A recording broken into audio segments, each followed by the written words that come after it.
রোজা, এই কলিজা আর যে মজক এই একসাথে তোমার আম্মুর যে বুনো করতে কও, ঠিক আছে? দুপুরবেলায় খামু।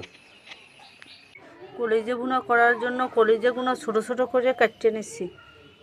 এখন গরম পানিতে সেদ্ধ করে নিব। কলিজাগুলো সেদ্ধ হয়ে গেছে, এখন সেঁকে নিব। সেটার পর কি একটা কালা পানি বেরিয়েছে, এখন কলিজাগুলো ধুয়ে নিব।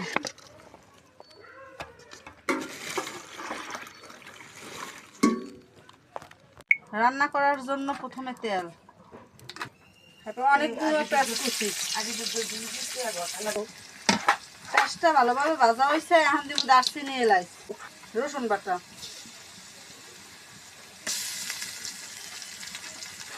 মশলাটা একটু ভাজবে নি। মশলাটা ভালোভাবে কষানো হয়ে গেছে, এখন দেব হলুদের গুঁড়ো, মরিচের গুঁড়ো, স্বাদ মতো লবণ দিয়ে মশলা পানি দিয়ে ভালোভাবে মশলাটা কষাই নিতে হইবে। মশলাটা ভালোভাবে কষানো হয়ে গেছে, এখন ধুইয়ে রাখা কলিজাগুলো দিয়ে দিন। এখন ভালোভাবে কষলাই নিন। কলিজাটা বলতে আসি, এখন ওই যে মজকটা আমরা প্রতি বছর কলিজার সাথেই মজকটা দিয়ে রান্না করি, তাহলে কলিজা বুনোটা আমার কাছে অনেক ভালো লাগে। আর এখানে প্রায় 2.5 থেকে 3 কেজি কলিজা সম্পূর্ণই রান্না করতে আসি। বাসার সবাই আমাদের কলিজা অনেক পছন্দ করে। আর বারবার অল্প অল্প পানি দিয়ে কলিজাটা বারবার সুন্দর করে কষাই নিব। কলিজা বুনো শেষ, জিরের গুঁড়ো দিয়ে নামাই ফেলাইলাম। দর্শক, সারাদিন অনেক পরিশ্রম করছি। কোরবানির গরু সকাল থেকে বানাইছি, লোকজনও ছিল, সাথে কাজবাজ করলাম। এখন দুপুরবেলা কলিজা দিয়ে ভাত খাইতেছি।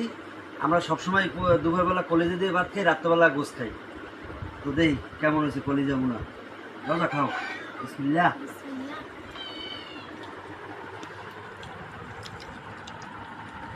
অনেক মজা হয়েছে।